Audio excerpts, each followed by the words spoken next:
The immigration debate is back in the news when a federal judge blocked most elements of Arizona's controversial law, which was set to take effect yesterday. Arizona Governor Jan Brewer is appealing that ruling, and despite the dangers in crossing the border illegally, the desire to work and live in the United States continues to drive migrants north.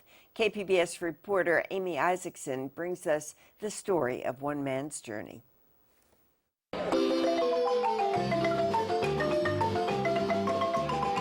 This is Oaxaca. It's a state in southern Mexico known for its rich culture. It's also a state where 75% of people live in extreme poverty. Work is scarce. For the last 70 years, men have headed north to the United States to find jobs. Rogelio Mendez is one of them.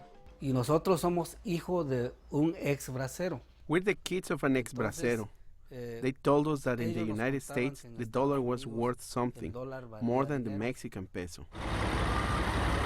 In 1974, Mendez and his father, older brother, and cousin took a bus from Oaxaca to Tijuana to try their luck across the border. Mendez was 17 years old.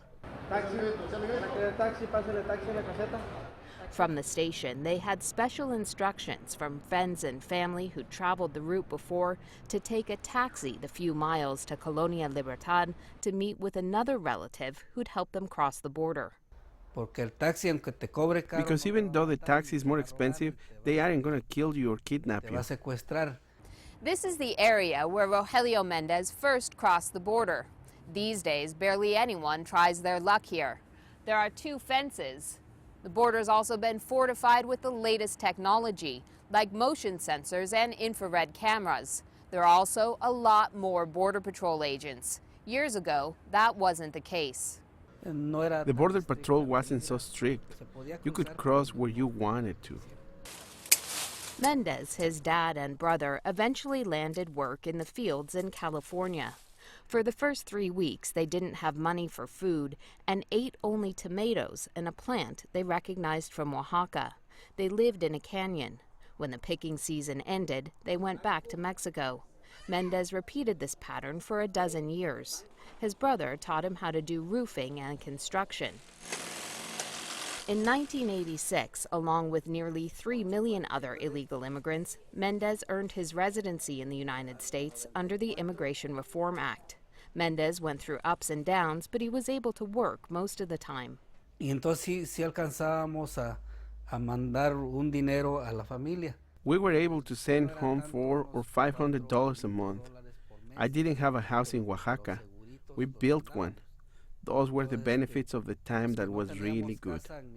Mendez brought his family to San Diego. In 2004, 30 years after he first crossed the border, he bought a home here. Many of his friends and family from Oaxaca did too. Todos compramos y ahora todos perdimos. We all bought. Then we all lost. I think we are in the worst crisis in the United States. The economic crisis has hit street corners across San Diego, like this one in Vista. Jorge Ruiz has picked up work from North County street corners for the last 20 years. He also earned his residency with immigration reform in 1986. He had a few steady jobs. He says he used to earn $20 to $30 an hour. Now it's $8. Ruiz says he hasn't worked in 2 weeks. A lot of times you just have to endure the hunger. It's tremendous suffering. The guys, we say, hey, buy me a soda or a roll. I don't have anything. And then the family in Mexico, they say, hey, what about your kids here and paying for their school? But I haven't worked.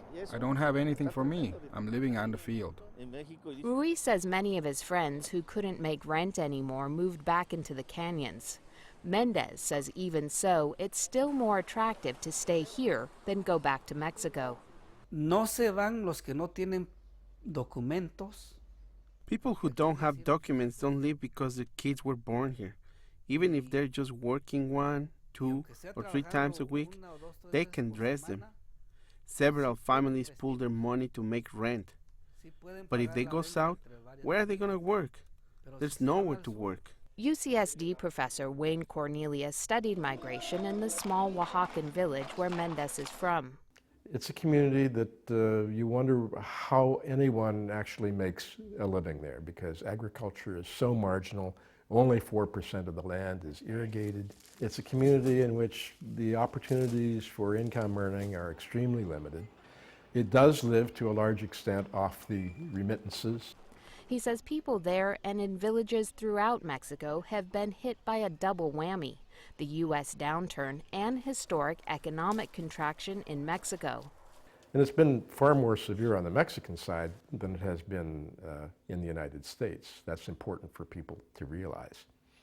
So it's required a great deal of ingenuity to ride this out on both sides of the border. Mendez says he has an idea. He's working on plans with 3 San Diego engineers to tap into underground aquifers in his village back home to irrigate hundreds of acres of arable land. Cuando se construye una obra hidráulica, pues van a A big water project like that will need machines and workers, so we'll create work. Electricians, plumbers, all will have work. And why will they come here if they have work there? Taxis, restaurants, shop owners, they'll all have work because the economy will start moving again. Mendez says a reliable water source will grow new crops and new life in the village. Wayne Cornelia says that might provide an incentive for older people to stay put. But for 17-year-olds, farming doesn't compare with the possibility of an iPhone in the United States.